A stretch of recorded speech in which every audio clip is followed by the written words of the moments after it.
Hello everyone, আপনাদের সবাইকে স্বাগত জানাচ্ছি এটি নিউজের সাপ্তাহিক বিনোদনমূলক আয়োজন বক্স অফিসে। সাথে আছি আমি নুসরাত সেরিন।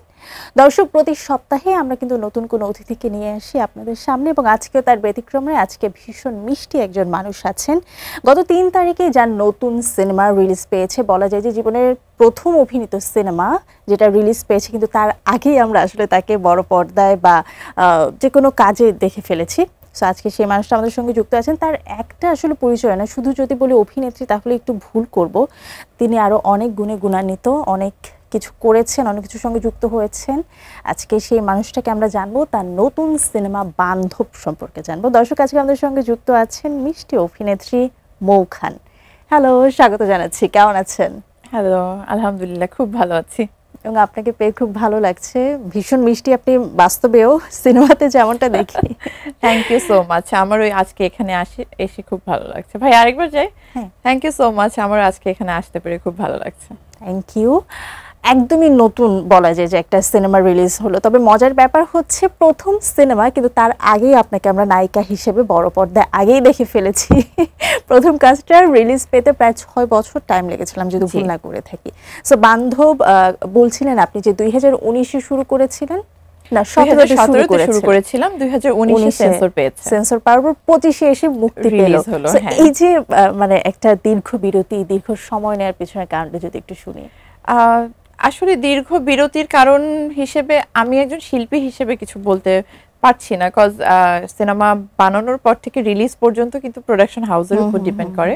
তো আমার যিনি প্রডিউসার অনুপ বড়ুয়া এবং আমার প্রডিউসার একজন আছেন হাবিব ভাই, তো ওনারা আসলে চিন্তা করেছেন, দাদা এবং অনুপ দা এবং হাবিব ভাই চিন্তা করেছেন যে আমাদের একটা পারফেক্ট টাইম দেখে রিলিজ করা উচিত, এই জন্য ওনারা এতদিন ওয়েট করেছেন এবং মানে ফাইনালি মুক্তি পেল। যদিও আমি যে শুনেছিলাম যে দুর্গা পূজায় মুক্তি দেবার কথা ছিল, একটু কি পিছিয়ে গেল না পূজার পরবর্তীতে?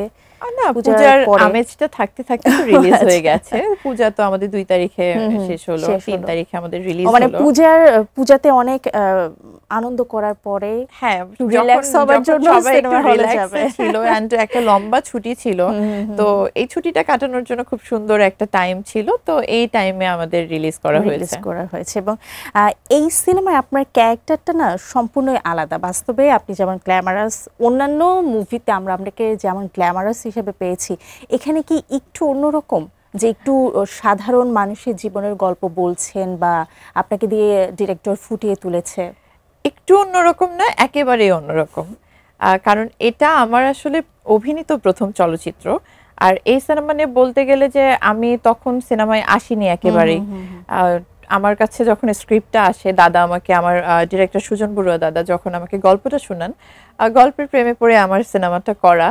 আর যখন আমাকে এই ক্যারেক্টারটা প্লে করতে বলা হয়, তখন আমি আসলে কখনো চিন্তা করিনি যে আমি কি অভিনেত্রী হব না নায়িকা হব, গ্ল্যামারাস ক্যারেক্টার করব নাকি গল্প নির্ভর সিনেমা করব, আমি আসলে তখন জানতাম না। সো আমার কাছে এই গল্পটা ভালো লেগেছিল, আমি কাজ করেছি। এরপরে আমি গ্ল্যামারাস কাজ করেছেন। সো আমরা ওই যে ওইটা দেখে অভ্যস্ত মাইন্ডসেট করে নিয়েছি যে কিন্তু ওই কাজগুলো এক্স্যাক্টলি, ওই কাজগুলো আগে রিলিজ হয়েছে, এই কাজটা এত পরে আসছে বলে আসলে মানুষের মনে কোশ্চেন আসছে যে তুমি কেন এরকম ক্যারেক্টার করেছো, বা কেন মানে এরকম নন গ্ল্যামার কাজ করেছো। বাট আমার কাছে মনে হয়েছিল তখনকার জন্য আমার এই কাজটা অনেক পারফেক্ট ছিল। এন্ড এখনো আমি আলহামদুলিল্লাহ, এখন রিলিজ হওয়ার পর বেশ প্রশংসা পাচ্ছি। সো আমি হ্যাপি আলহামদুলিল্লাহ। এইখানে একটা অনাথ কোন মেয়ের চরিত্রে হয়তো আপনি ক্যারেক্টারটা প্লে করেছেন, জন্মপরিচয়হীন, এবং পরবর্তীতে জীবনের ধাপগুলো ফুটে উঠেছে বান্ধব সিনেমা। এবং আপনার সুন্দর একটা নাম আছে এই সিনেমায়, সেটা হচ্ছে পরি। একটু ছোট্ট করে, জানি পুরোটা বলবেন না, একটু ছোট্ট করে আপনার সিনেমার গল্পটা শুনতে চাই। ছোট্ট করে বলতে গেলে বান্ধবের ক্যারেক্টার নিয়ে যদি বলি, বান্ধব গল্পটাই পুরো আমার উপরে। তো একটা মানে প্রথম সিনেমা হিসেবে একদম লিড কাস্টিং পাওয়া আমার কাছে অনেক বড় ব্যাপার ছিল। অ্যান্ড এখানে বাচ্চাটা থাকে জন্ম পরিচয়হীন, ডাস্টবিন থেকে কুড়িয়ে নিয়ে এসে গাজী রাকাত স্যার থাকেন আমার বাবা, উনি মেয়েটাকে কিভাবে বড় করেন, মেয়েটা এরপর তার লাইফে কত স্ট্রাগল ফেস করে। একটা মেয়ের আসলে বাবা মা না থাকলে বা জন্ম পরিচয় না থাকলে সমাজ তাকে কোন চোখে দেখে এবং তার পরিণতি কত ভয়ঙ্কর হতে পারে, এটা ধাপে ধাপে ফুটিয়ে তোলার চেষ্টা করেছি আমরা এই সিনেমায়, এবং এখানে আসলে আমাদের সমাজের জন্য অনেক ইম্পর্টেন্ট মেসেজও আছে যেটা সমাজের জন্য অনেক উপকারী হবে। এবং আমরা আসলে এমন সিনেমাই চাই, যেহেতু এখন সিনেমার বাজারটা খুবই ভালো বলা যায়, যে দর্শক অনেক হলমুখী, এবং হলমুখী হওয়ার পিছনে সবচেয়ে বড় কারণ অনেক দারুণ ভালো কাজ হচ্ছে, ভালো গল্পের সিনেমা নির্মাণ হচ্ছে নিঃসন্দেহে। এবং তারই একটা বলা যায় যে আপনাদের সিনেমা, এবং যেহেতু গল্পটাই সম্পূর্ণ আলাদা, যে গল্পটা একদম বাস্তব জীবনের সঙ্গে মিল থাকে আমাদের প্রত্যেকে। একটু এই সিনেমার ডিরেক্টর সম্পর্কে শুনতে চাই, যে যখন আপনি একদমই তখন নতুন ছিলেন, বলা যায় যে নতুন অবস্থায় একদম বড় একটা বাজেটের বা সিনেমার জন্য লিড কাস্ট হিসেবে আপনাকে যখন কাস্টিং করা হলো, কেমন অনুভূতি আসলে হয়েছিল? একদমই 2017-র কথা, আজকের কথাও না, প্রায় 6 বছর অনেক আগের কথা। এই ডিরেক্টর সম্পর্কে বলতে গেলে আসলে বলার অনেক কিছু, কজ দাদার হাত ধরে আমার মিডিয়াতে আসা, সিনেমা ইন্ডাস্ট্রিতে আসা, এটা অনেকেই জানেন। তিনি আপনাদের ফ্যামিলির পরিচিত ছিলেন, দাদা আমার ফ্যামিলির পরিচিত ছিলেন। বাট আমি যখন প্রথম আমি কয়েকটা ব্র্যান্ডের ফটোশুট করেছিলাম, মানে প্রথম করেছিলাম আমি আমার একটা ফ্রেন্ডের ফ্যাশন ব্র্যান্ডের ফটোশুট। ওইটা দেখার পরে দাদা বলেছিলেন যে তুমি তো কাজ করছো, আমি তোমাকে নিয়ে একটা ভালো প্ল্যান করেছি, আমি একটা প্রজেক্ট করতে চাই তোমাকে নিয়ে। তো আমি বলেছিলাম না, আমার ফ্যামিলি থেকে দিবে না। দেন আম্মুকে দাদা জানায়, আম্মু বলে যে না, আমাদের মেয়েকে সিনেমায় দিব না। এরপর আসলে ফ্যামিলিকে কনভিন্স করেই কাজ শুরু করা, এবং দাদার হাত ধরে আমার এই বান্ধবের সাথে যুক্ত হওয়া, বান্ধব টিমের সাথে যুক্ত হওয়া, এবং এত বড় একটা ক্যারেক্টার প্লে করা প্রথম সিনেমাতেই, একদম পুরা আমার উপরে গল্প ছিল।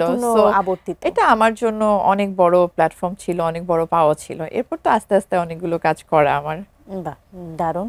একটু যদি শুনতে চাই যে শুটিংটা কোথায় হয়েছিল প্রায় 6 বছর আগে? হ্যাঁ, শুটিং আমরা ঢাকার আশেপাশে করেছি, পুবাইলে করেছি, মানিকগঞ্জে করেছি, গাজীপুরে করেছি, বিভিন্ন লোকেশনে শুটিং করা হয়েছে। কো-আর্টিস্টদের সম্পর্কে একটু শুনতে চাই, কারা ছিলেন, হিসেবে ছিলেন গাজীর আকাশ স্যার, খুবই ভালো একজন মানুষ, খুবই ভালো মাপের একজন অভিনেতা, আমরা সবাই ওনাকে চিনি।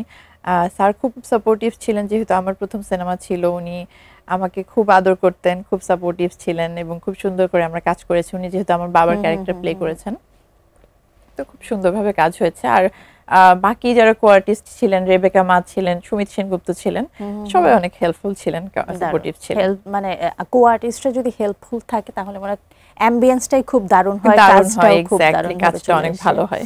বাকি গল্পগুলো শুনবে একটা ছোট্ট বিরতি নিয়ে। দর্শক, বক্স অফিসের নিচে পর্যায়ে ছোট্ট একটি বিরতি, কোথাও যাবেন না, থাকুন আমাদের সাথে।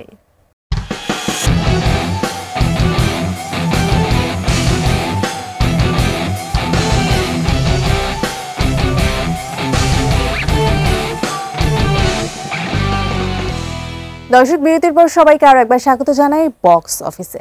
আজকে বক্স অফিসে আমাদের সঙ্গে যুক্ত আছেন অভিনেত্রী মৌ খান। চলুন দর্শক, ফিরে যাই অতিথির কাছে। বিরতিতে যাবার আগে তো সিনেমার গল্প শুনছিলাম, যেটা সম্প্রতি রিলিজ পেয়েছে গত সপ্তাহে বা কয়েকদিন আগে, 3 তারিখে। যেহেতু আপনার পরবর্তী কাজগুলো নিয়ে একটু শুনতে চাই, বা সেই কাজগুলো 2017-তে তো এটা নিয়ে কাজ শুরু করেছিলেন, মাঝখানে প্রায় অনেকগুলো কাজ করেছেন, ডিপ জলের প্রোডাকশনে কাজ করেছেন, সেগুলো সম্পর্কে একটু ছোট ছোট করে শুনতে চাই। আচ্ছা, আমি এটার পরে করেছিলাম বাহাদুরির পরে করলাম প্রতিশোধের আগুন। বাট প্রতিশোধের আগুন আমার সবার আগে রিলিজ হলো। এরপর ডিপজল ভাইয়ের প্রোডাকশনে বেশ কিছু কাজ করা, মাফিয়া করলাম। আমার এখনো 3টা সিনেমা শুটিং চলছে। আমি আবারও হঠাৎ বৃষ্টিতে কাজ করছি, চাইল্ড অফ দ্য স্টেশনে কাজ করছি, তবুও প্রেম দামি, 3টা সিনেমা আমার রানিং চলছে। তো সবকিছু মিলিয়ে জার্নিটা আলহামদুলিল্লাহ ভালোই চলছে সবকিছু।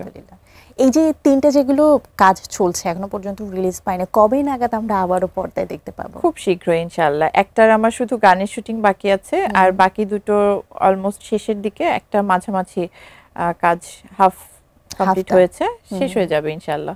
বাহ, দারুণ। সেগুলোর জন্য অনেক শুভকামনা রইল। আমরা আবারও আপনাকে এখানে দেখবো হয়তো ইনশাআল্লাহ। ওই সিনেমার জন্য একটু জানতে চাই যে ছোটবেলায় তো একসময় নাচ শিখতেন, আমি যদি নাচ করেছি, গান করেছি, নাচ করতেন, গানও করতেন, সবকিছুর সঙ্গে যুক্ত। সিনেমায় আসার সময় হয়তো বা ফ্যামিলি যখন একটা সময় প্রথম দিকে না করেছিল, যেটা আসলে সবাই করে, পরবর্তীতে এখন আপনাকে যখন বড় পর্দায় দেখে, কেমন আসলে তাদের অনুভূতি হয়? ফ্যামিলি না করেছিল বলতে একেবারে ওইভাবে না করেনি, প্রথমে না বলেছিল, তারপর আমি যখন কনভিন্স করি, আম্মুকে বুঝাই যে আমি আসলে করতে চাই, দেন আমার আম্মু কিন্তু অনেক সাপোর্ট দিয়েছেন আমাকে, আমার খালামণিরাও অনেক মানে আমাকে সবসময় সাপোর্ট দিতেন, বলতেন যে ঠিক আছে তুমি করো, আম্মু অনেক সাপোর্ট দিয়েছেন। এখন যখন সবাই দেখে, আম্মুর কলিগসরা দেখে, আমার রিলেটিভসরা দেখে, সবাই অনেক অ্যাপ্রিশিয়েট করে। আমার কোনো ভালো কাজ আসলে সবাই হলে গিয়ে সিনেমা দেখে, আমাকে ফোন করে জানায় যে আম্মু ভালো হয়েছে বা এই জিনিসটা ভালো হয়েছে, ভালো লেগেছে। তো এটা আমার কাছে অনেক বড় পাওয়া, অনেক ভালো লাগে। খুব দারুণ। সিনেমা তো কাজ করছে, নাচ আর গানটা নিয়ে কি আর আগানোর কোনো প্ল্যান আছে কি? না, আর ওইভাবে গানটা কন্টিনিউ করা হয়নি ছোটবেলায়, এগুলো একদম অনেক ছোটবেলায় আমি টুকটাক শখের বশে করেছিলাম, বাট কন্টিনিউ করা হয়নি। নাচ আমি এখনো টুকটাক করছি, মানে আমি ক্লাসিক্যাল করি না, বাট আমি আমার সিনেমার জন্য যতটুকু নাচ প্রয়োজন আমি প্র্যাকটিসটা চালিয়ে যাই। এখন যেটা হচ্ছে কি, বর্তমানে প্রায় গত 2 বছর ধরে আমরা সিনেমাতে দেখছি আইটেম গান প্রচুর হচ্ছে, বা র‍্যাপ ধাঁচের, পপ ধাঁচের গানগুলো প্রচুর হচ্ছে, এবং সেখানে ওপার বাংলা থেকে অনেক নায়িকারা এসে এখানে নাচ করছেন, বা এদেশে আমাদেরও ছোট পর্দা থেকে আমরা দেখলাম যে তাসনিয়া ফারিন, তানজিন তিশা, সাবিলা নূর প্রত্যেকে আইটেম গানের সঙ্গে যুক্ত হয়েছেন। আপনাকে এমন আইটেম গানের সঙ্গে আমরা কখনো দেখতে পাবো কি? আমার কাছে এখনো আইটেম গানের ওরকম ভাবে কোনো অফার আসেনি। যদি আসে বা আমি কোনো সিনেমা করছি, ওই সিনেমার প্রয়োজনে যদি আমার এরকম আইটেম সং করতে হয়, ডেফিনেটলি আমি করব, বিকজ এখন তো অনেক ভালো গান হচ্ছে, ভালো অ্যারেঞ্জমেন্ট থাকছে, সবকিছু মিলিয়ে খুব ভালো একটা মানে ফিডব্যাকও পাওয়া যায়। সো আমি অবশ্যই ইন্টারেস্টেড করতে। বাহ, দারুণ। একটু জানতে চাইবো যে প্রায় 17 থেকে আপনার সিনেমার কাজ শুরু হয়েছিল, কিন্তু মিডিয়াতে আসাটা কবে থেকে ছিল? 17তেই কি? না, আমি মিডিয়াতে আসা বলতে আমি শুট করেছিলাম 2015-তে আমি বেশ কিছু ব্র্যান্ডের ফটোশুট করি। স্টাডি নিয়ে বিজি ছিলাম, কন্টিনিউ করা হয়নি। মোটামুটি 17 থেকে আমি একদম রেগুলার কাজ করছি। দারুণ। তাহলে যদি 15 আমরা ধরি, এখন হচ্ছে 25, প্রায় 10 বছরের একটা জার্নি।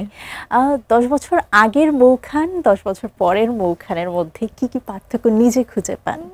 আমি কোনো পার্থক্য খুঁজে পাই না, হয়তো সময় চলে গেছে, অনেকগুলো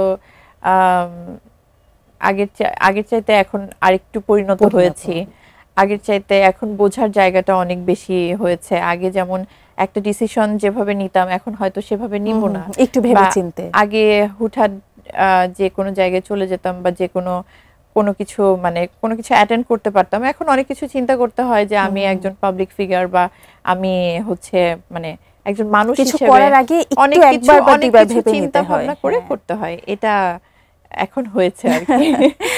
অনেক সময় যেটা হয়, বেশ কিছুদিন ধরে একটা কথা হচ্ছে যে আপনি খুব দারুণ কাজ করছেন, আপনি হাইলি এডুকেটেড একটা পারসন, আপনি এন্টারপ্রেনার হিসেবেও আছেন, কিন্তু কোথাও কি একটু প্রচারণাটা আপনার কম করা হচ্ছে আপনার সিনেমায়? বা আপনি যে 10 বছরে আরও হয়তো বা বেশি কাজে আপনাকে আমরা দেখতে পেতাম, যেহেতু এখন ভালো ভালো অনেক কাজ হচ্ছে, ওটিটি প্ল্যাটফর্ম হচ্ছে, নাটক হচ্ছে, প্রচারণাটা কি কোথাও একটু কম, বা কোথাও কি কোনো প্রতিবন্ধকতা খুঁজে পাচ্ছেন বা দেখছেন? না, প্রতিবন্ধকতা খুঁজে পাচ্ছি না। আমি শুধু একটা কথা বলতে চাই যে ভালো জিনিসের জন্য আসলে সময় দিতে হয়। নিঃসন্দেহে। একটা ভালো রেজাল্ট যদি আপনি পেতে চান, সেটার জন্য আপনাকে কিন্তু অনেক হার্ড ওয়ার্ক করতে হয়, স্টাডি করতে হয়। সো আমি অনেক কিছুর সাথে ইনভলভ। আমি পড়াশোনা শেষ করেছি, তারপর আমি যখন অভিনয় শুরু করেছি, আমি আস্তে আস্তে এগিয়ে যাচ্ছি। আমার কাছে যে গল্পগুলো আসে, যে স্ক্রিপ্টগুলো আসে, আমার কাছে যেটা পারফেক্ট মনে হয় আমি সেটা পিক করি, কাজ করি, এভাবে এগিয়ে যাচ্ছি।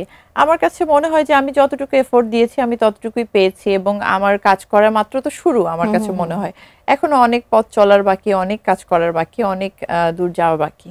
সো ইনশাআল্লাহ সামনে আরো অনেক ভালো কাজ আসবে। ইনশাআল্লাহ, আমরাও সেই প্রত্যাশা রাখতে চাই। বর্তমানে কিন্তু আমাদের দেশে ওটিটি প্ল্যাটফর্মটা খুবই দারুণ, সারা বিশ্বের মতো। নেটফ্লিক্স যেমন দেশের বাইরে হচ্ছে, আমাদের দেশে যে চরকি রয়েছে বা আলফা আই রয়েছে, বঙ্গ রয়েছে, খুব ভালো করছে। আপনার কোনো প্ল্যানিং আছে কিনা এইখান থেকে, মানে ওটিটি বা ছোট পর্দায় কাজের বিষয়ে? হ্যাঁ, অবশ্যই আছে, কারণ ওটিটির কাজ খুব ভালো হচ্ছে এখন। তো এরকম গল্প নির্ভর কাজ আমিও করতে চাই। যদি ওরকম কোনো স্ক্রিপ্ট আমার কাছে আসে, আমার কাছে যদি ঠিকঠাক মনে হয়, আমি অবশ্যই কাজ করতে ইন্টারেস্টেড। বা দারুণ।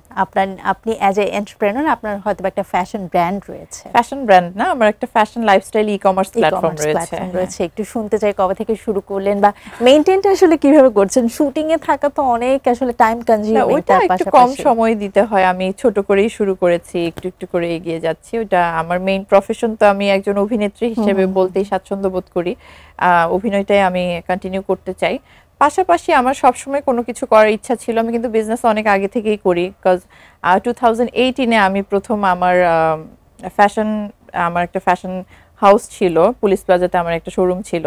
এরপর আমি 20-তে ওটা অফ করে দেই। এরপর আমার এখন যেটা আছে ফেজমো আমি স্টার্ট করেছি 2023-র লাস্টের দিক থেকে। তো 24-এ মোটামুটি স্টার্ট করি, আর এই তো 25 পর্যন্ত চলছে। বাহ, দারুণ। দর্শক, এই পর্যায়ে বক্স অফিসে নিচ্ছে ছোট্ট একটি বিরতি, সাথেই থাকুন।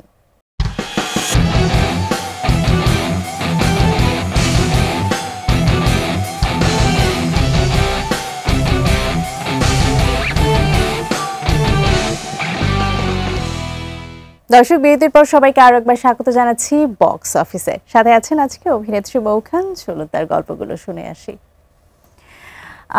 এই যে সিনেমার যাত্রা বা তার সাথে সাথে নিজে এন্টারপ্রেনার হিসেবে কাজ করছেন, পড়াশোনাটাও অনেক সুন্দরভাবে কমপ্লিট করেছেন, যদি আপনার সেই জীবনটা সম্পর্কে শুনতে চাই। স্টুডেন্ট হিসেবে ঠিকঠাক ছিলাম। আব্বু আম্মু চাইতো ডক্টর হই, বাট আমার আসলে ইচ্ছা ছিল না। বাট তারপর আব্বু আম্মুর ইচ্ছায় মেডিকেল এক্সাম দিয়েছিলাম। এরপর তো হয়নি। এরপর গ্রাজুয়েশন করা, বিবিএ এমবিএ কমপ্লিট করা, এরপর ফিল্মে আসা, ফিল্ম করছি, মানে স্টুডেন্ট অবস্থায় ফিল্ম শুরু করেছি। এই তো এখনো কন্টিনিউ কাজ করে যাচ্ছি। আর ব্যবসায়ী হিসেবে ব্যবসা আমার করার সবসময় ইচ্ছা ছিল। ফিল্মের পাশাপাশি যে সময়টা থাকে, যে সময়টা আমার শুটিং থাকে না, আমি আমার ব্যবসায় টাইম দিচ্ছি। এভাবেই চলে যাচ্ছে সময়। দারুণ। ব্যক্তিগত জীবন সম্পর্কে যদি আমরা প্রশ্ন করি, যে নিজেকে অনেকটা দিন সিঙ্গেল অবস্থায় ছিলেন বা কখন? এখনো আমি সিঙ্গেল, সবাই জানে। সো এইটা নিয়ে পরিকল্পনা যদি শুনতে চাই তখন কি হবে? পরিকল্পনা এখনো ওরকম ভাবে কিছু নেই, যেহেতু আমি কাউকে ডেট করছি না, তো আমার এখনো কোনো পরিকল্পনা নেই। আল্লাহ যদি চায় অবশ্যই ইচ্ছা আছে সেটেল ডাউন হওয়ার। এবং বর্তমানে আমাদের ইন্ডাস্ট্রি যেহেতু অনেক বেশি ভালো, বলা যায় যে ভালো ভালো সিনেমা হচ্ছে, বিগ বাজেটের কাজ হচ্ছে, এবং অনেক অভিনেতা অভিনেত্রী দেশের বাহিরে কাজ করছে। এই ধরনের কোনো প্ল্যান আছে কিনা, বা এখনো পর্যন্ত কোনো প্রপোজাল পেয়েছেন কিনা? কথা হয়, দেশের বাইরে থেকে যে কথা হয় না তা না। বেশ কিছু প্রজেক্টের জন্য আমাকে অফার করা হয়েছিল, কথা হয়েছে, বাট এখনো ব্যাটে বলে কোনোটা মিলছে না। যদি মিলে আমার অবশ্যই কাজ করার ইচ্ছা আছে, কারণ আমি আমার দেশকে প্রেজেন্ট করব বাইরের দেশে। আমি আমার বাংলাদেশ থেকে একটা ভালো কাজ করতে বাইরের দেশে যাব, এটা আমার জন্য গর্বের, আমার দেশের জন্য গর্বের। সো এরকম কাজের সুযোগ থাকলে, ভালো কাজ করার সুযোগ থাকলে আমি অবশ্যই কাজ করতে চাই। নিঃসন্দেহে। আপনি বলছিলেন হঠাৎ বৃষ্টির কথা। আমরা জানি যে এই সিনেমাটা কি অনেক আগে ফেরদৌস এবং ওপার বাংলার একজন অভিনেত্রী করেছিল, নামটা এই মুহূর্তে আমার মাথায় আসছে না। সো ওইটারই কি কোনো সিকুয়েল করছেন? হ্যাঁ, এটাই আবার হচ্ছে, রিমেক হচ্ছে, আবার হঠাৎ বৃষ্টি, এটাতে কাজ করছি আমি। এখানে আপনি যদি শ্রীলেখা মিত্রের চরিত্র আপনি অভিনয় করছেন, ফেরদৌসের চরিত্রে তাহলে কাকে আমরা দেখতে পাবো? আরিয়ান সারোয়ার। আচ্ছা, তিনি তো বাংলাদেশী। জি, বাংলাদেশী এবং নতুন অভিনেতা। আচ্ছা, রিমেক যেহেতু হচ্ছে, এটা সম্পর্কে যদি একটু জানতে চাই, যে এটা কি বাংলাদেশী ডিরেক্টর বা সবকিছু কি বাংলাদেশী? হ্যাঁ, সবকিছু বাংলাদেশী ডিরেক্টররাই করছেন। আমাদের টিমের সাথে যুক্ত আছেন ছুটকু আহমেদ স্যার, আর ডিরেকশন দিচ্ছেন তাজু কামরুল ভাইয়া। তো খুব সুন্দর একটা প্রোডাকশন হচ্ছে, ইনশাআল্লাহ দর্শকের খুব ভালো লাগবে। কবে নাগাদ রিলিজ পেতে পারে? এটা খুব শীঘ্রই রিলিজ হওয়ার কথা শুনেছি। এই বছরই কি না 26 পর্যন্ত? 26-এ আই গেস। 26? হ্যাঁ, আচ্ছা। বাকি যে আরো 3টার কাজ করছেন, যেটা এখনো পর্যন্ত, আমি চাইল্ড অফ দ্য স্টেশনে কাজ করছি। চাইল্ড অফ দ্য স্টেশনে আমার বিপরীতে আছেন ইমতিয়াজ বর্ষণ ভাইয়া, আর ডিরেকশন দিচ্ছেন জাফর আল মামুন স্যার। তো এটা খুব সুন্দর একটা গল্প। এটা নিয়ে যখন আমি আবার রিলিজের সময় যখন আসবো, তখন ইনশাআল্লাহ আরো বড় করে বলবো। বাট এতটুকু বলতে চাই যে এটা গল্প নির্ভর সিনেমা, এটা একটা বাস্তবধর্মী সিনেমা। এটা পথ শিশুদের নিয়ে কাজ করা হচ্ছে, যেহেতু চাইল্ড অফ দ্য স্টেশন, নাম শুনে বুঝতে পারছেন। সো এটা দর্শকদের জন্য একটা অনেক বড় টুইস্ট থাকবে হয়তো। আরো 2টার কথা বলছিলেন। আরেকটা তবুও প্রেম দামি, প্রেম দামিতে কাজ করছি। তবুও প্রেম দামি আমার শুটিং অলমোস্ট শেষ, শুধু গানের শুটিং বাকি আছে। এটা ডিরেকশন দিচ্ছেন মোহাম্মদ আসলাম স্যার, আর আমার বিপরীতে অভিনয় করছেন দেশ ইসলাম। তো এই কাজগুলো চলছে এখন। সবগুলোই তাহলে মনে হচ্ছে যে একটু গল্প নির্ভর সিনেমা। সবগুলো মোটামুটি গল্পের সিনেমা। গল্পের সিনেমা। হ্যাঁ। আমাদের তবুও প্রেমদামি রোমান্টিক, মানে কমার্শিয়াল সিনেমাই বলা চলে। আবার হঠাৎ বৃষ্টিও কমার্শিয়াল রোম্যান্স সবকিছু আছে। আর চাইল্ড অফ দ্য স্টেশন একটু অফ ট্র্যাকের সিনেমা, গল্প নির্ভর সিনেমা।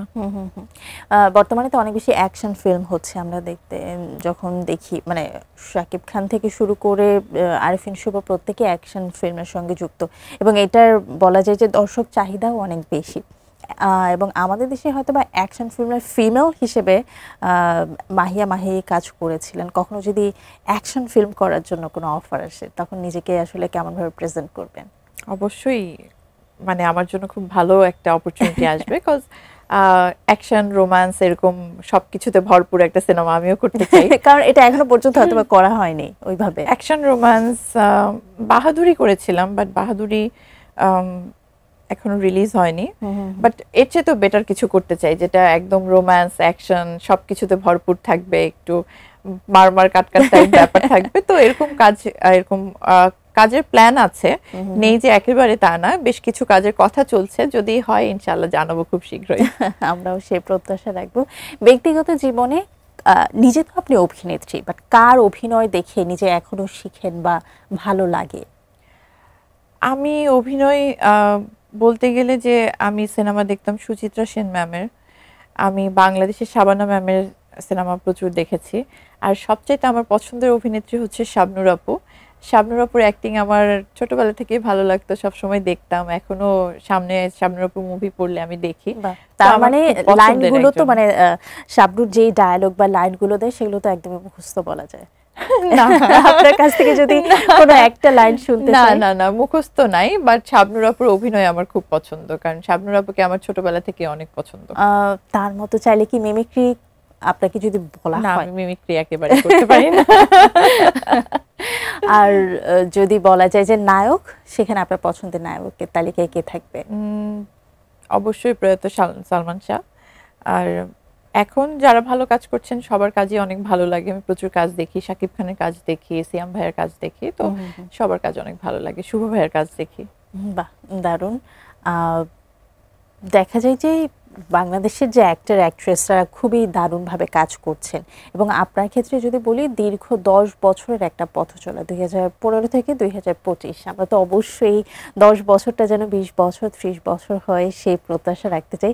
বাট আপনাকে যদি পার্সোনালি জিজ্ঞেস করা হয় যে আপনার ফিউচার প্ল্যান কি, নিজেকে কোথায় দেখতে চান, কত দূর পর্যন্ত যেতে চান, তখন উত্তরটা আসলে কি হবে? ফিউচার প্ল্যান বলতে গেলে বলবো যে আমি যেহেতু একজন চিত্রনায়িকা অভিনেত্রী, সো আমি নিজেকে একজন ভালো অভিনেত্রী হিসেবে দেখতে চাই, দর্শকদের মনে জায়গা করে নিতে চাই, দর্শকদের জন্য ভালো ভালো আরো কাজ উপহার দিতে চাই, আর সামনের দিকে এগিয়ে যেতে চাই, মানুষের ভালোবাসা নিয়ে থাকতে চাই। এটাই আমার জন্য অনেক বেশি। নিঃসন্দেহে আমরাও সেই প্রত্যাশা রাখতে চাই। আপনার প্রথম সিনেমাটা রিলিজ হলো এবং সেটা খুব দারুণভাবে হলে চলছে। দর্শকদেরও আমরা রিকোয়েস্ট করব হলে যাবার জন্য, এবং শেষ পর্যায়ে যদি দর্শকদের উদ্দেশ্যে আপনার কিছু বলার থাকে। আচ্ছা, দর্শকদের উদ্দেশ্যে বলতে চাই যে বান্ধব রিলিজ হয়েছে, ফ্যামিলি নিয়ে সবাই মিলে দেখে আসুন বান্ধব, খুব ভালো লাগবে। আর প্রচুর বাংলা সিনেমা দেখবেন, বাংলা সংস্কৃতিকে ভালোবাসবেন, আমাদেরকে ভালোবাসবেন, এটিএন নিউজের সাথে থাকবেন। Thank you. অসংখ্য ধন্যবাদ আজকে আমাদের সঙ্গে যুক্ত হবার জন্য। বান্ধব তো খুব দারুণভাবে হলে চলছে, বাকি যেই সিনেমাগুলো আপকামিং আছে সেগুলোর জন্য অনেক বেশি শুভকামনা রইল। ভালো থাকবেন। থ্যাংক ইউ, আপনিও ভালো থাকবেন। Thank you. দর্শক, শেষ করছি আজকের বক্স অফিস। দেখা হবে আগামী শুক্রবার ঠিক একই সময়ে আপনাদের প্রিয় এটিএন নিউজে। ততক্ষণ পর্যন্ত ভালো থাকুন, সুস্থ থাকুন, এটিএন নিউজের সাথেই থাকুন।